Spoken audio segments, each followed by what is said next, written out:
Hey there, I'm Christopher Schoenwald, and welcome to Life as a show intently focused on helping people find their professional pathway by exploring and unearthing the details of jobs from around the world. For listeners who have been tuning in regularly, you've probably noticed I've got this little spiel off the top where I'm asking people to go over to YouTube. I have a channel over there, Life as a ... And basically, it's just highlights from the main audio versions, from the podcast versions of these talks that I have with these great guests. And the reason I'm plugging it so hard is that I think this content really does matter. And I want to get it in front of people. I want to get it in front of youth, people that are still undecided, who just don't know what they want to do with their lives. And I think this platform, one YouTube, offers that opportunity to kind of get up close and personal with some of these guests in a different format. And if you're just not into audio, if you're not into podcasting as a whole, that's fine, that's okay. Well, you can still digest the content in a different way. I would encourage you, if you do know somebody who's looking for that career, looking for some ideas, direct them over to Life as a ...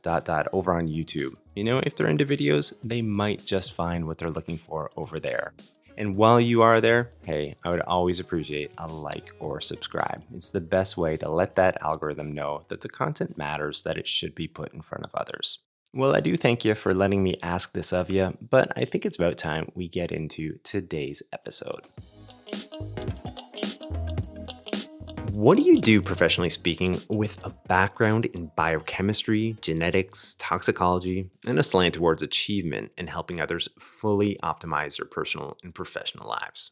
Well, you naturally team up with a like-minded soul and launch a health and performance-minded organization which harnesses the latest technology, science, and performance learnings to deliver cutting-edge health optimization services. Yeah, this is a very brief overview of our guest today. Her name is Rachel Kelly, of a company she co-owns and operates called Taylor Health and Performance and Taylor Technologies. This conversation covers a lot of ground. For example, we're going to step into the world of biotech and learn what that's all about. You're also going to get this firsthand look at her business and the services they offer. And we even get to trace her pathway into entrepreneurship and her reflections and thoughts on that experience. And plus, Rachel shares what it's like co-owning and operating a business with your life partner. These are just a few topics, but rest assured, we dive into much more. However, I think it's about time that we do kind of get into things here. So let me more formally introduce Rachel to you, and we can jump into things. Rachel Kelly is a scientist, strategist, high-tech product developer, and commercialization professional who has spent the last 22 years in the science and technology sector. She is also the co-CEO of New Zealand biotech startup Taylor Technologies, leveraging advanced technologies to discover and harness the boundaries of human potential and creating the world's first human instruction manual. Now, rewinding a bit here, in 2006, Rachel moved to California to work for a Fortune 150 biotech high-tech manufacturing company, where she led, managed, and grew multi-million-dollar business units within the USA, Southeast Asia, Central Asia, Middle East, and Africa. And she returned to New Zealand in 2014 and has been heavily involved with stimulating the regional and national technology ecosystem. Rachel is a co-founder of the Waikato Technology Cluster, former deputy chair of New Zealand Tech, former elected member on the New Zealand Artificial Intelligence Forum Executive Council, and former ministerial advisor on the Digital Council of Aotearoa, New Zealand. And Rachel has worked with award-winning and innovative tech startups, including Cohired and Nereid, and led Gallagher's Enterprise Security Division as Chief Product Officer. So with all of this noted, here's my conversation with Rachel Kelly. Yeah, so welcome to the program. How are you doing today, Rachel? Yeah, I'm doing well, thank you. How about yourself, Christopher? Yeah, excellent. Looking forward to this conversation. We've been kind of going back and forth for a little while on it. And I really enjoyed the research. And as I said, excited to get into it all with you today.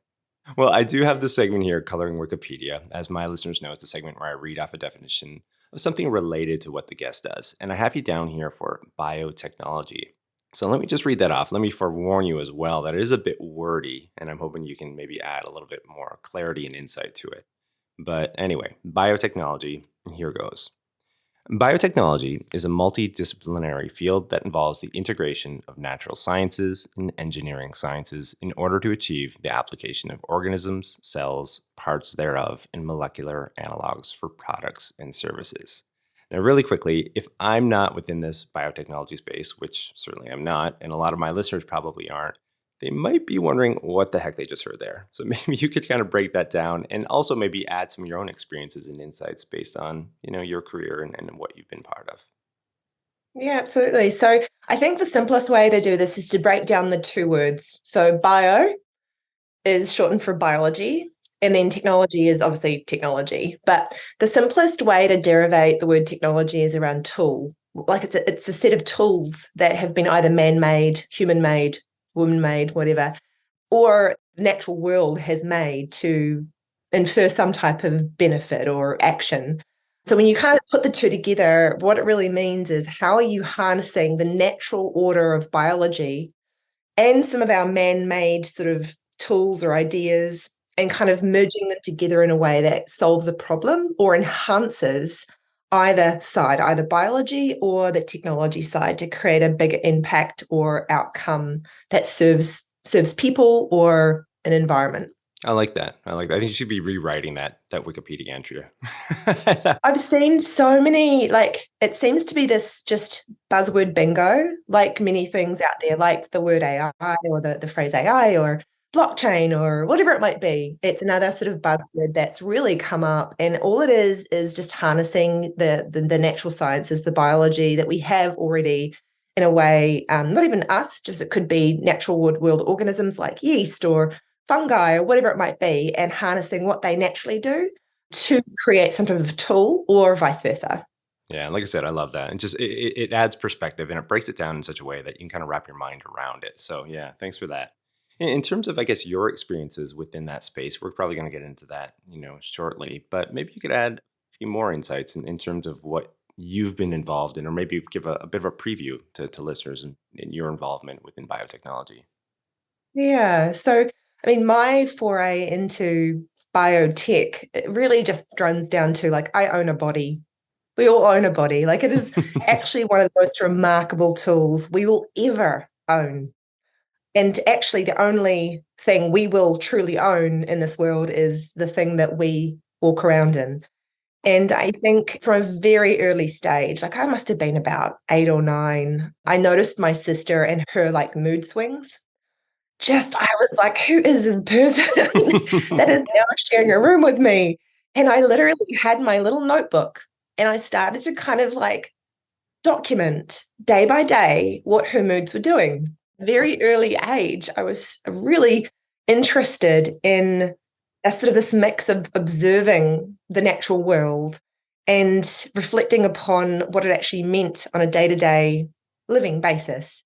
I did that all the way to, as a bored child in front of a TV show, I would sit down and I would literally time how long the ads were Wow. in the show that I'm watching. Also categorize like what kind of ads were they? How did they differ between childhood programming and like Star Trek programming? Like how did they differ? And then how did my mind respond to that? And so really early on, I was like, okay, how does my body and my mind interface and the people I love interface with the world that we live in? And so again, this is biotech, or it's bio curiosity. It's like, how do we understand the very thing that we are charged with, which is this ownership of this body?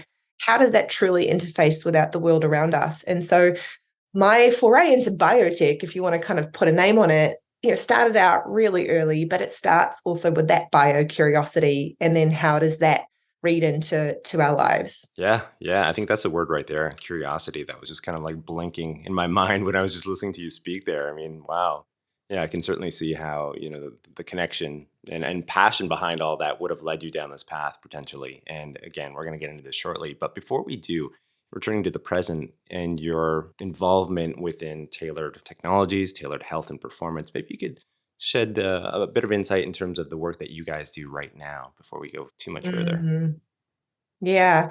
So My formative years, particularly in my bachelor's and my master's, have been in life science. So genetics, biochemistry, forensic toxicology, that kind of world. And so I had quite a passion into understanding the smallest component of biology to understand the bigger component of biology and how it built up into our bodies and what we do. Where the tailored health came from, or the tailored technologies, is the play on the word tailored. So it's my business partner's last name is Luke Taylor. So he had the tailored health for about 10 years prior to me meeting him. And so I actually met him when I was a chief product officer for a large multinational security company. So I was charged with their enterprise security division. It was a big role for me. I finally got, the big C-suite title, the nice big office, the car, all of the things that you kind of aspire to when you are a young person, particularly for me, a young female in the technology world, and often the only female in the room. And so for me, this was a really big deal. And because of my interest in biology and genetics and all those things, and I wasn't feeling the best. So I was like, something is up with my health, but I want to be the best version of myself for my team and in this role. I had a big vision for the security world. I wanted to change the narrative between big brother of security and loving mother or loving father. Like, how do we build a security infrastructure that keeps people safe? Not about security and being in people's private space, but it's like, actually, how are we keeping people and things safe? And so I had this big vision and I was like, I've got this amazing team. How do I become the leader I was born to be? And so I actually met Luke at a leadership course, and he was in the health and performance world. He worked with a lot of high performance athletes, some members of the New Zealand All Blacks, a variety of other New Zealand athletes. And I sort of proposed to him. I was like, hey, I've got this sort of genetics biochemistry background. You've got this like human optimization, education, and commercial background. If I secure a little stipend through my role to help me with my health and my performance, would you be willing to help create kind of a program to help unlock parts of me that I hadn't had access to and to become that amazing leader? And so what kind of amounted to that is we started to, do clinical diagnostics. I hooked myself up to, a wearable, a couple of wearables actually. The clinical diagnostics included genetics, like urine analysis, hormone analysis, stool, all sorts of things. We actually spent a lot of money on clinical diagnostics because I just wanted to get a snapshot Just to of know how where my you're body was at. functioning. Yeah. I can't change anything if I don't know where my set point is.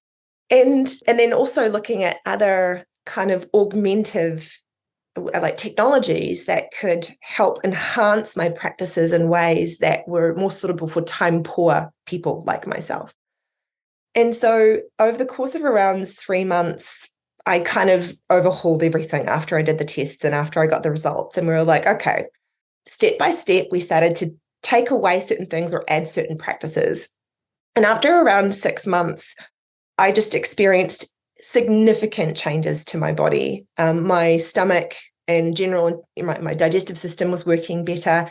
I had struggled with chronic cystic acne since I was 17. Like, you would not believe it's something I could not get rid of without antibiotics or isotretinoids, Roaccutane. And I was just like, this is not my way to live. And so after 3 to 6 months, I started seeing some pretty big differences in how my body worked. And I could not believe what was happening. And I started to question my ego. I started to question how I was showing up in the world. A lot of the sort of, I hate the word trauma because it's used so flippantly, but I started to question the patterns that I kept repeating or the things that would emotionally like flare me up, and took a step back and really observed. And together with the people I was working with at Luke's company, it was like I started to encourage like deep questioning and inquisition of who I was and how I thought. And pretty quickly, I realized that for me, this role actually wasn't right for me. The people, the culture, I won't talk too much about that because I understand there's two sides to every experience. But I found very quickly that I didn't actually belong at this company. So I resigned. And I thought, you know what, if I could start to build a product that we'd been kind of like toying with it, the tailored health side, I think we could help more people. And so that's kind of where the journey of tailored health came from. And then because of my product development tech background, we established tailored technologies to start to truly do more R&D and do this line of inquisition and experiment with new technologies that is in the equine world or in the gaming world or whatever it would be, to see if we can more powerfully nudge certain like health practices in a way that created more magnitude to that effort with less time. And so that's kind of what we created and we're still creating. And the ultimate goal is to help people become who they were born to be. And if that means they want to be the best leader, then let's create, an environment or a practice that helps you become the leader you were born to be. If you want to be the most amazing dad at home, all right, let's help you do that. Let's help you feel so much better for longer so you can play with your kids and be, have your cognition, have the energy to run around with them and your grandkids. And so that's really what formed the tailored experience and tailored life. And from a commercial perspective, tailored health and tailored tech help us do that. Yeah, I love that. One of the things I was thinking about as you're, explaining all of this was this notion of how sometimes like we put ourselves in these like categories, like these pillars almost like, hey, this is my professional world, this is my personal world. But obviously like the overlap is there. If you're not feeling good in either of those two realms, there's like a rub off. There's going to be an influence there, certainly. So if you can find ways of optimizing and feeling great and feeling healthy and a lot of vitality, of course that's going to help you within your professional sphere. Of course that's going to help you, as you're just saying, within your personal space with your family and so on and so forth. So I like that idea right there. And we're going to get into this later, but how you go about doing this, how you help leaders transform themselves so they can be the best versions of themselves, and ultimately be giving back or working up to their potential within the companies or within their own businesses. So yeah, I get it all. And it's one of the things that really drew me to this conversation in the research I really enjoyed learning more about. But before we get into that, I do have this other segment here, a day in the life. And maybe we could hear, this is a near impossible question, almost always, especially for entrepreneurs. I know this. I'm still going to ask it anyway, though. What would be a typical day or even week for you in your role at present within both of those, operations that you're involved in? There's a wonderful life quote that says, life is what happens when you're busy making other plans. That's exactly what being an entrepreneur is like. Your business kind of happens while you're busy making other plans. So for example, I love to kind of like have my strategy for the week and what my kind of core big rocks are. But I can tell you when I think that something's going to look like a day is going to look like a certain thing where I'm focusing on this part of the business or this particular strategy or this initiative, having a meditation at this time or whatever, like more often than not, there's some fire that needs to be put out. Like, for example, we have a client who is doing a full clinical diagnostics process. He's locally as well, which is nice. He's actually a professional athlete and he's young. So we work with all ages. And I actually really love working with teenagers that are doing professional athletics because we'll probably get to it later. I felt like when I was a New Zealand athlete, if I had more insight and more targeted guidance all the way down to my genetics, I feel like I could have been a better performer and I would have overcome a lot of the implications later on in my life for like overdoing it and not being mindful of that. But like yesterday, for example, I came off a week off. I actually took a week off because I'm just trying to manage a burnout experience, but I'm good. I'm much better now. But yesterday I was supposed to be like easing into it, talking to my virtual EA about my week, et cetera, et cetera. And then I had two big dramas. The guy that we're working with for the clinical diagnostics, he had a bit of a moment because he was like, I don't know, I've collected all my samples, but they're not frozen in time. Like just little things that seem super simple, but end up being actually quite problematic around shipping it to the lab and all these kind of things. And then he couldn't get it to the courier and he didn't email to get the courier pick up in time. And of course, we've got a time clock on these samples. You've got literally 7 days before the sample expires. And so my afternoon was literally going to pick up the samples, check all of his practitioner information had been filled out correctly, correct a lot of that, and then dropping that off at the courier, which seems like the most bizarre thing to have to do. But in that moment, that was kind of the most logical thing because he doesn't own a car. He's young, he doesn't own a car. And so I'm just like, how is it that I'm being random activities that you get called into? Yeah, long answer to your question, but I think what nails it is you think you know what you're going to be doing within the week and you do your best to plan out the chunks of focus, but there's always something that pops up that does keep you on your toes, which is actually one of the nice parts about being an entrepreneur and having your own business, but it can be very disruptive, which of course is the kind of shadow of that fun part or that interesting novel part of your day or week. Certainly. What would you say are your main roles? Like if you were putting it down on paper and, somebody wanted to know exactly what your main responsibility or your task would be, what would you say to that? Yeah. So my business partner and I, so Luke is my business and life partner. We kind of divvy up based on our strengths. So I'm a big fan, and there's plenty of profiling companies out there. So this is just the one I found intuitively most successful to me and my teams, and that's Gallup Strength Finder. So there's 34 strengths. The top 5 are kind of like your magic, right? It's the thing that lights you up. It gives you energy. You feel invigorated doing these things. And as you progressively go down the list, you basically get more depleted. So if you have a role that functions at your bottom 10, you're probably going to burn out quite fast because it's just, you find it depleting. You're like, oh, this is my version of hell. Why do I have to keep doing these tasks? So Luke and I have done this. We've revisited it every for me, 5 years. And we kind of like spider map it. So I have my ranked list, he has his ranked list, and then I connect the dots. So I see where maybe his strength is actually number 34, like my absolute weakness is not the right word, most depleting activity. And so that way we kind of like juggle the work where we trade in energy. So you can offset a little bit, right? You played each other's strengths, really, is what it comes down to. Yeah. Right? Kind of, helping each other out. Yep. And so for me, my strengths include the strategy, ideation. I'm really creative, so I'll do a lot of the creative work or at least guide that. Arranging or maximizing. So what do we need to do from a product or project management perspective? Who do we need to bring on board as a part of like a virtual assistant team or contract work? Whereas Luke is a magician in like partnerships, big picture, kind of like looking at the latest science, the latest technology, what's coming in, more of sort of the operational side of things. And then also being my coach, like he's my performance coach.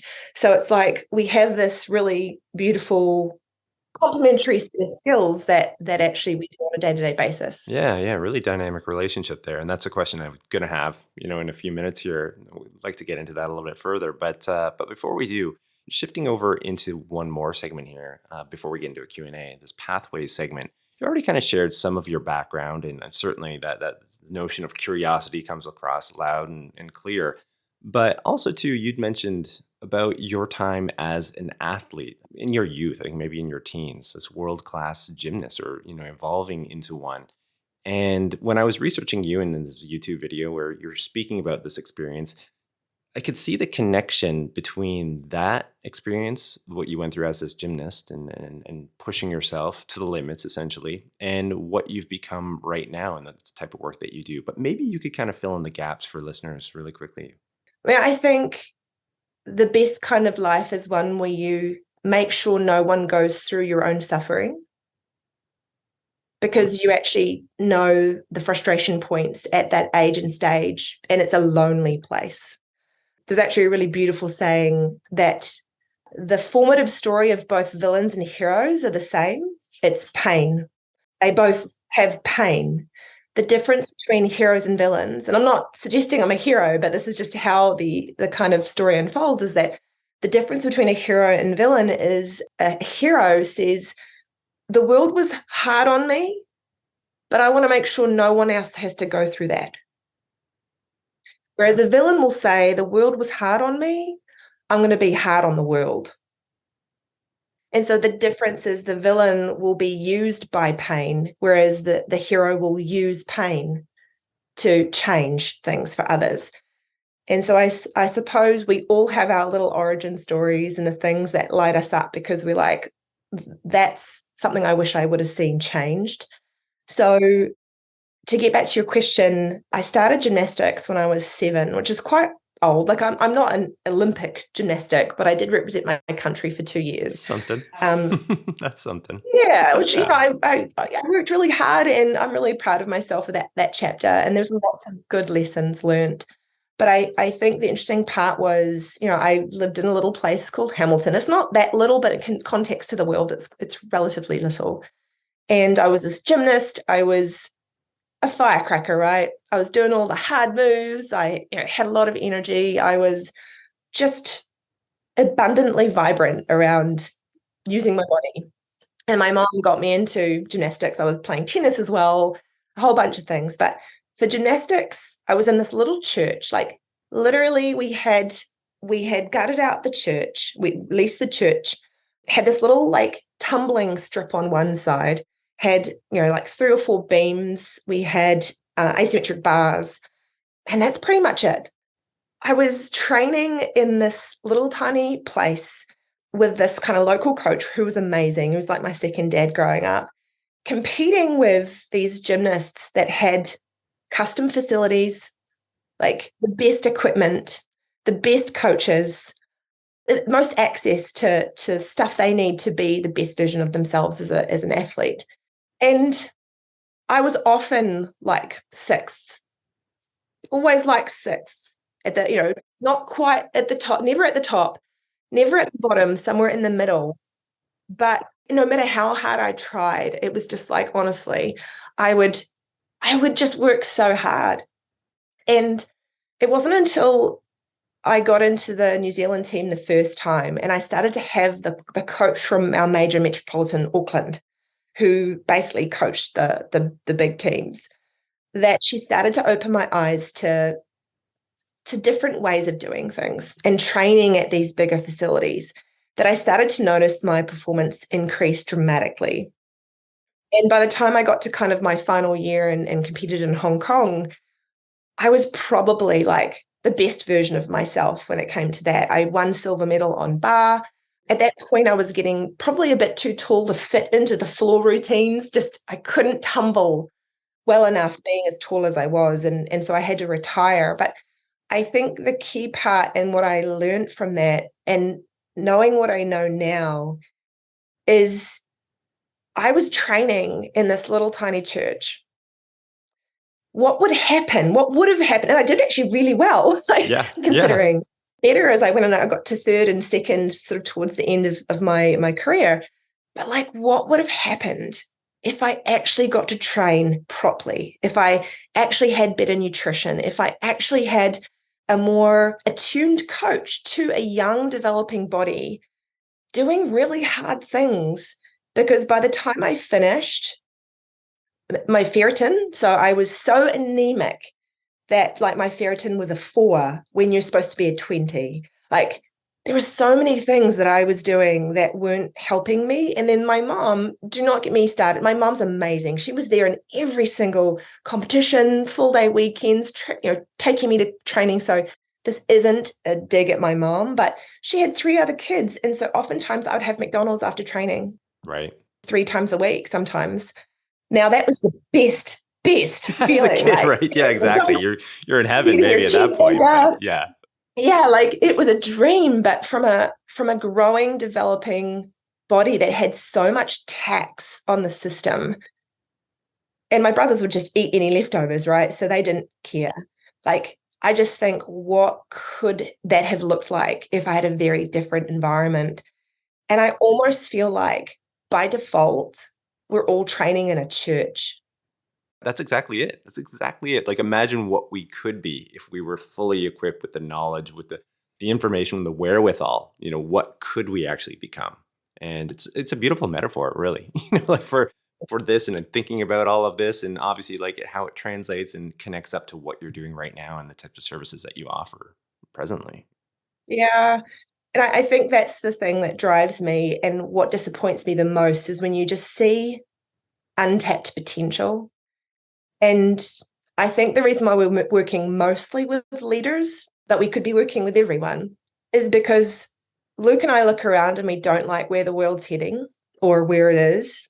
And while we could work with people off the street, which is there's nothing wrong with that either, we firmly believe that if we can try to lift the watermark of executive thinking and like leadership capability and capacity, because they actually have the energy to lead gracefully and with honor and have energy left over for their families, like we would actually have better decision making at board level. And so for the work we do, how do we target the most influential people in a way that lifts the right people? Now, right is a very loaded word because who are we to know who right is?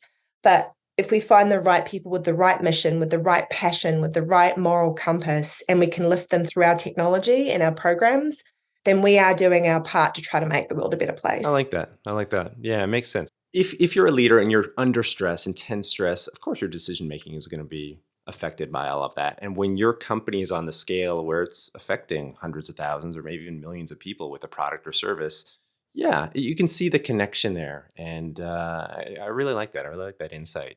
But before we go further into your company, I do want to slide into this other segment here, Rachel, a Q&A discovery. You can kind of continue this back and forth.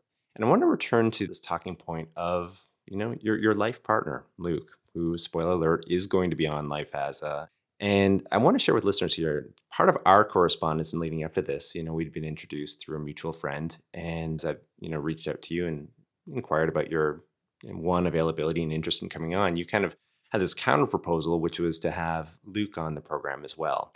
And in our correspondence, if you wouldn't mind me sharing this, you have this little blurb here that I found was really quite compelling. And I just want to read that off if that's okay. Sure. I think there's such power in respecting that great vision requires amazing support. A lot of young people feel they have to do it all themselves, which I think is a fallacy and feeds into burnout. Some of the most unwell and unhappy people I meet are either startup founders or CEOs. Again, I really found that quite compelling, and maybe you could expand on this sentiment a little bit for us. Yeah, I think when you get to a certain level in business or in your career, or even in growth and development, it becomes really lonely, for one. And to have a champion or to have a soundboard or to have someone who actually radically supports your growth really helps you to unlock more of yourself.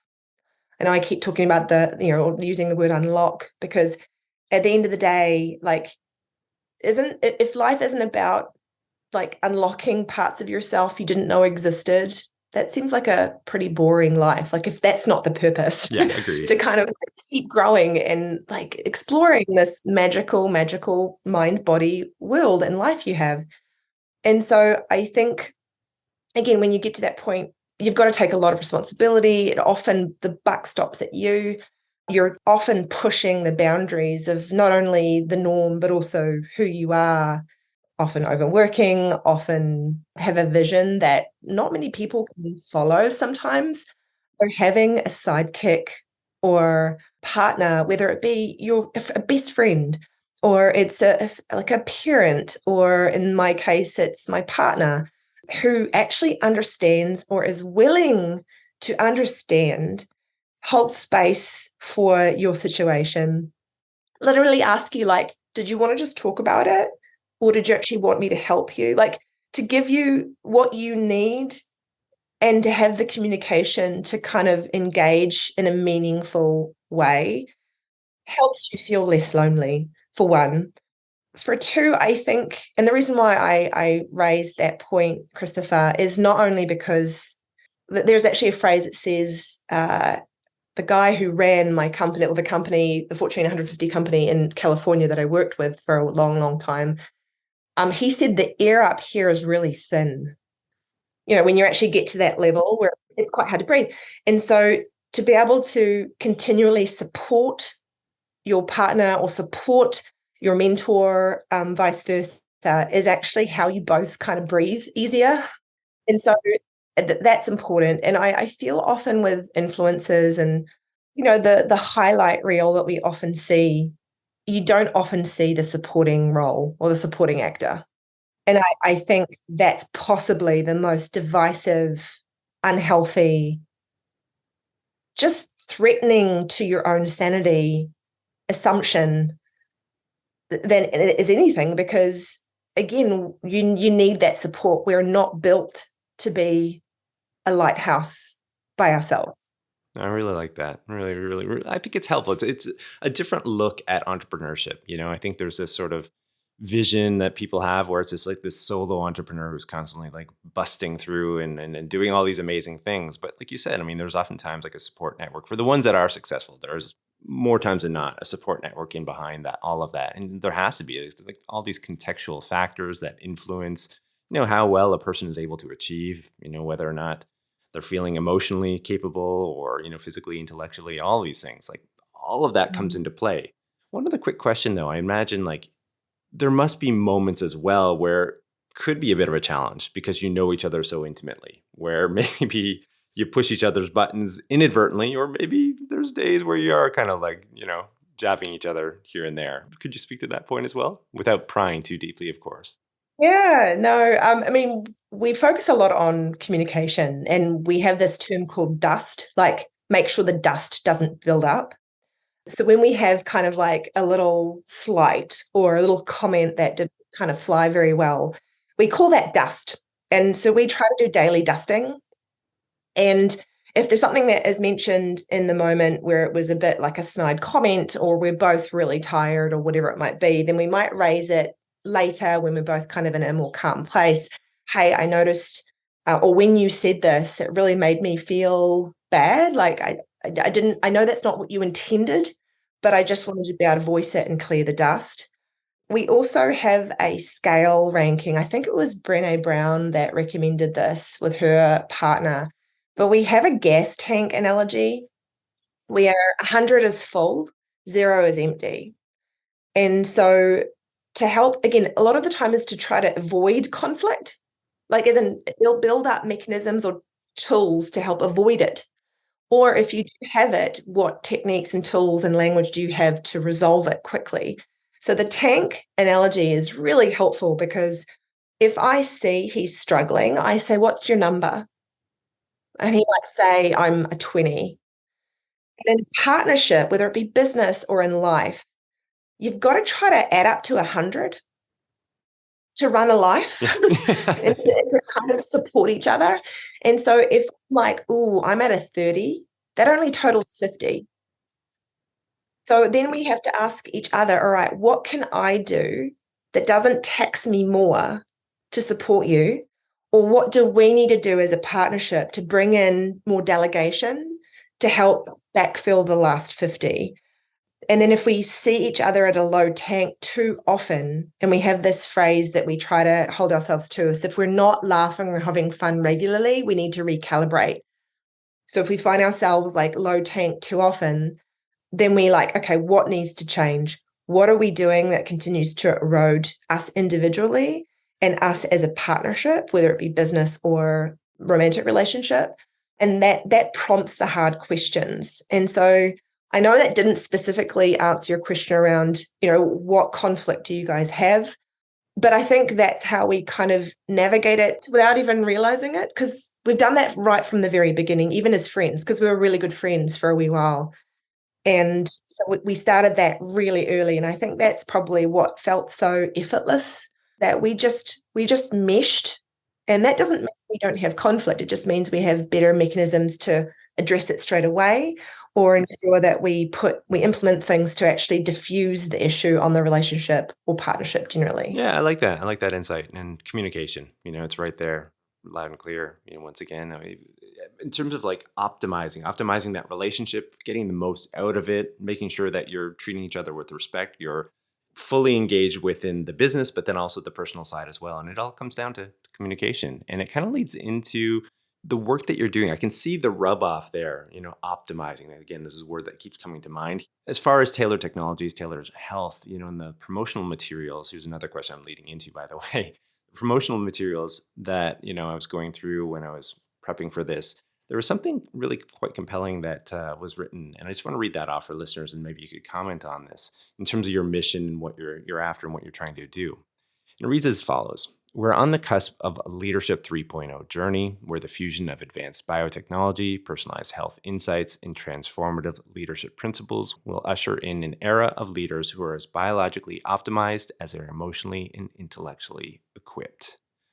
A lot to unpack there, but maybe you could help us out with that. So if you can imagine in your mind's eye a little person, so some people of the listeners will be great at this. Others, I know people don't necessarily think in shapes, but just bear with me here. So if you think about a little person, stick figure in your mind, and you can think about 3 circles. The first circle is encapsulating the body, so the body of the stick figure. Second circle is capturing just the brain, so the head. And then the third circle is capturing the whole thing, so an environment around that. And what we found is, okay, so from the circle, that first circle, if we give the body all its raw materials that it needs to function, is we can get your body working like a Formula One car. It's been built beautifully to whiz, and like the little gears to whiz and whir like a symphony. Like most of us are walking around with Toyota Camry bodies where things aren't working very well. The gears aren't flying well. They're a bit chunky or not well greased. And that's largely a genetic thing. Genetics a funny thing. We often talk about genetics as being a hard-coded book, which is just, it forms the alphabet of your body. The alphabet forms sentences or words and sentences. And then that's what your whole life, your body reads from. But the bizarre thing is, and this is where I get to the head part, right? How you think and those ongoing routines or programs will actually turn off and on certain genes.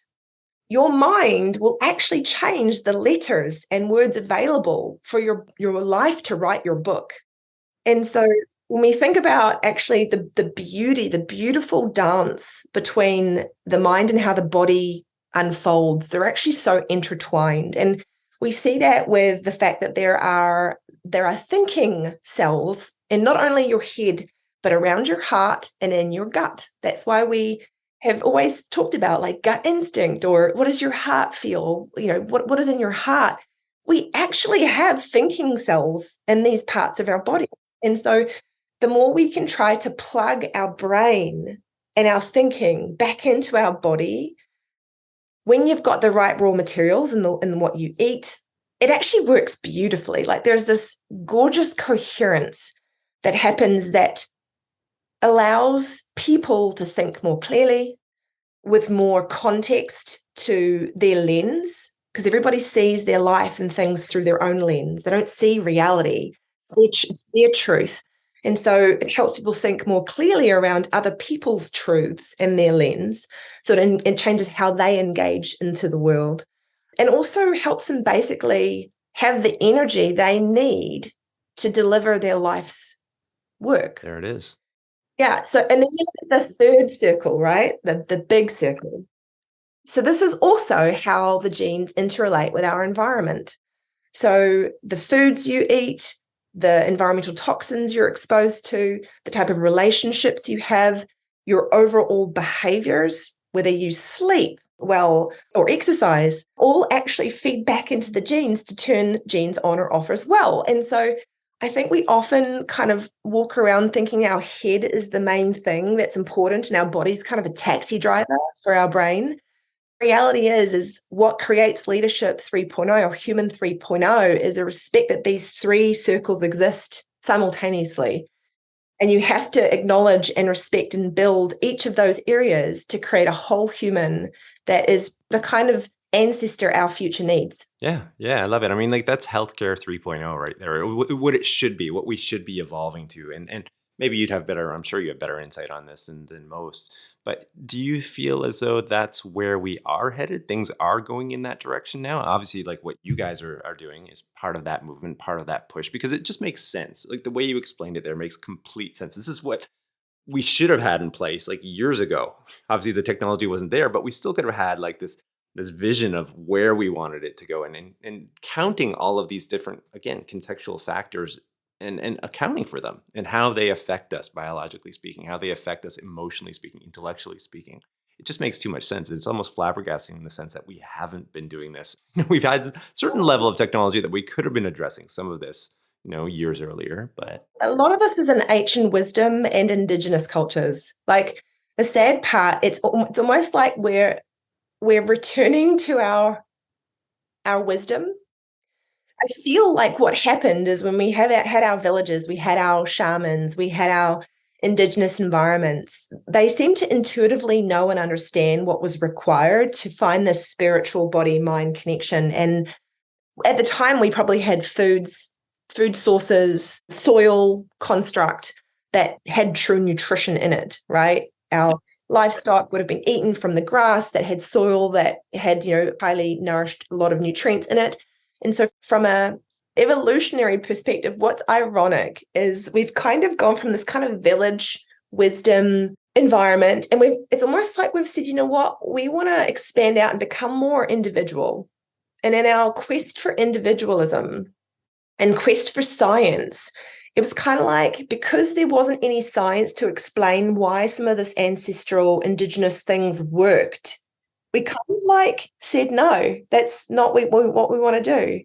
And so I think now we're coming back and saying there's actually a lot of wisdom, because a lot of science is coming back to Eastern philosophies or whatever. And I think that's a full circle we're coming. And thankfully, Medicine 3.0 is being discussed at length in certain circles, because again, we're actually finding the science proves a lot of the old woo-woo stuff that we actually knew was known the whole time. We just didn't have proper proof or context to it.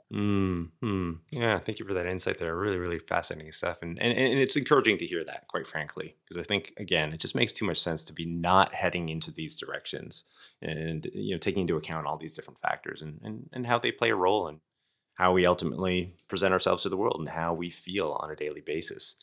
I do have one other question in the segment here, and it's returning to you, I guess, and your life within this company and what you're doing and your mission and all these different things. And it also kind of returns to this point of like just entrepreneurs as a whole and the journey that they're on. At times, like high achievers, they push themselves right to the limit, right to the maximum point. And oftentimes some of these people and their personalities, they might have certain degrees of perfectionism imbued with who they are. And maybe, from your experiences, part of that, you're a high achiever yourself. I'd imagine to drive yourself to that level, even in your youth and what you've done across your career, you probably had certain elements there, that maybe were pushing yourself a little bit too far at certain points, perhaps. But now returning to the present and what you're doing, being self-aware, understanding your body through wearable technologies itself, analyzing this, speaking about it, communicating, helping others better understand all of this. It must be an interesting spot that you're within right now. You know yourself, perhaps. You also know the science and technology. You're understanding your world much better, as you're just kind of speaking about, all these other factors that go into it. What is it like pulling all of this together and then, managing it, I guess, is what I'm trying to drive at here. What is that like for you as a human, not just as an entrepreneur, but as a person involved in all of this? Well, I think your description there, you pretty much nailed most of my life. And it's interesting reflecting upon even 3 years ago, maybe even 2, about how much of myself I would sacrifice for a vision. And my reference to what I mentioned earlier regarding that, kind of proposal to have Luke on, is some of the unhealthiest, unhappiest people I know are actually solopreneurs or startup entrepreneurs or CEOs. Or C-suite executives. We put so much pressure on ourselves. Just, it's immense. And a lot of the time, when I have conversations with people is we actually say, like, where is the pressure coming from? Like, you weren't built with a rule book. Like, where's the rule book that says you must work 12 hours a day? Like, can you please show me the rule book? And I laugh because I was swept up in all of this as well for most of my life. When I talk about the rule book around how on earth we think we're supposed to perform, how on earth we're supposed to live, like, and all the pressures we put in ourselves. Like, when I ask, like, can you show me the rule book where it says you must do that? Because aren't you writing your own? And I've had people say, like, I work so hard throughout the day on my startup and I've got nothing left in the tank for my kids. Like, they're growing up, they barely see me, or CEOs that are working ridiculous hours and they've got problems with the children. The children's behavior is, just absolute Jekyll and Hyde. Granted, we talked about this a bit earlier off record around what hormones do to kids. I've actually got a whole bunch of thoughts around what's going on there. We literally ran my kids' genetics so we can understand how to support their pathways for improved hormone processing, for example. But I think when you sort of start to give yourself space to observe whether this is a life by design or a life by default, it actually is quite confronting. When you also ask yourself, like, what do you actually want? Like, if you were to write your own rule book, if you were to write your best day ever, your best week ever, like, what would it look like? And is it possible that the pressure you're putting on yourself is actually making your life worse? And if you're the one doing it, then if you don't change it, then you're choosing it. And are you okay that you're choosing to treat yourself like this? And is this how you want to treat yourself for the rest of your life? And it's interesting. There is a kind of like idea that if a comedian actually heals the wounds of their childhood, or, actually heals their trauma, again, trauma I use with rolled eyes because it's so hyper used. But if we heal our patterning, that there's a saying that comedians feel like they'll lose their edge because they're not coming from a place of hate or anger or this patterning, right? And I have to admit, over the last year of this kind of emotional work, I'm nowhere near as like high achieving, which actually bothers me a little bit because I'm just like, you know what? I'm going to design my life 9 to 3. And I'm going to give myself meaningful rest, because if I want to do this for the rest of my life, I need to pace myself like a marathon. There you go. Yeah. But that kind of bothers the other version of me. It's like, Yeah, great, it's what are tough. you doing? Yeah. I know, but then it's like, okay, what are the 20% of the things that I do that give me the 80% result? So I just try my best to be way more targeted and focused. And I had a client that attended our XX Up retreat in September. And we do, full genetic augmentation. We fit them out with wearables, and we do full genetically guided nutrition. It's 4 days, 3 nights at a 5-star resort. And then it's like a sort of a 3 to 5 month program of follow-up and like curation and care. And what's interesting is she was a classic kind of like go, go, go. She would work 16 to 17 hours a day. And she'd say, look, I love my work. I love it. This is what I do. And it was interesting. I just spoke to her literally yesterday to follow up. And she says, look, I'm only working 7 to 8 hours a day, but I'm so much happier. And I've actually cleared my schedule of things that actually don't create meaning or purpose to my end goal. And I have coached her to say, where's your laser focus? Like, where are you actually wanting to go? And everything else is just noise. So let's boost the signal for your life and clear the noise. And that, in conjunction to getting her body and her mind working better, means she's actually so much happier. She looks vibrant and like alive. And she's like, yeah, and she can't yarn enough about what we've done, which is beautiful. But it's like the beauty of that is having almost permission and accountability by someone to say, what's your signal? And let's dull down the noise. And let's get your body working in a way that it's not coming from a place of lack and it's coming from a place of gain. so you can actually make better decisions. Because when you're so tired, you can't make great decisions. So it all comes down to this energy equation, right? If you don't have enough energy to make great decisions, then you're not going to make great decisions and you're going to keep putting yourself into the ground, reduce your energy. It's just a cyclical process at that point. Yeah, yeah. And also, too, what springs to mind for me is like reprogramming yourself, how you interact with the world. You have this sort of like set preconditions you were speaking about earlier. And, maybe this is how I do things. I work 16 hours a day and this is what I do. And I love it. I love it all, but the reality of it is like, if that's all you've been doing for the last 20 years, probably a lot of other things that you've just like lost touch with, other passions that you might have had, other things that gave you balance to your life, that you're not even aware of anymore. And like the story that you were just sharing there kind of probably, well, I assume speaks to that point, that individual rediscovered who they were. They found that by cutting back or cutting out that noise, well, the levels of enjoyment, the levels of vitality, and then all these other things kind of come back around. Things that you probably just put away. You didn't even notice anymore, when you just get so caught up into one thing. So I really like that. I think it's, an important lesson. What happens to decline is that it's so slow and insidious. And if you don't actually know where your endpoint is, even if it's like, I want a life that feels vibrant and I have energy at the end of the day to do something I love. Like whatever specific goal it might be, like unless you actually have some type of trajectory, you have no idea if you're like sailing away from it 1% or 1 degree at a time. And that's the hard part, is oftentimes we just live so much by default that we end up in a place we never planned. And it's just because just the nature of humans and how our bodies work to just shortcut energy. Like, let's just do the easiest, simplest, laziest thing, because quite frankly, our bodies and minds have evolved to expend the least amount of energy to maximize survival. Yeah. And also too, it kind of comes back around to like this holistic look at it all, and like what do you want out of your life? Okay, well, how can we break that down again on a physiological level, intellectually speaking? How can we bring this all together that's going to work for you? That's going to deliver the results that you want. Could go on probably with this question in this course of discussion, but I do want to slide in one more segment here, a crystal ball segment. And usually this segment is referring to the future, trends, predictions, so on and so forth. And I understand your background, AI, of course, you have an interest in it. You've also been requested by your country. You've been part of committees as an expert on AI itself.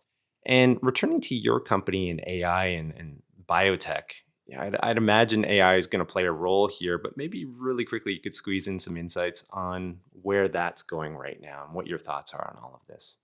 The thing that bubbles up the most around AI, and we're talking about just the current AI that exists that we know it, that is, it's not self-propagating or, not that sort of general AI that we kind of all fear, because to be frank, no one knows if, when that will happen. And your thoughts on there are 50-50, right? You're either right or you're wrong about the time horizon, about when things will happen or how it will happen. So I'm not even going to get into that, because I just don't know enough around that trajectory to have a solid opinion.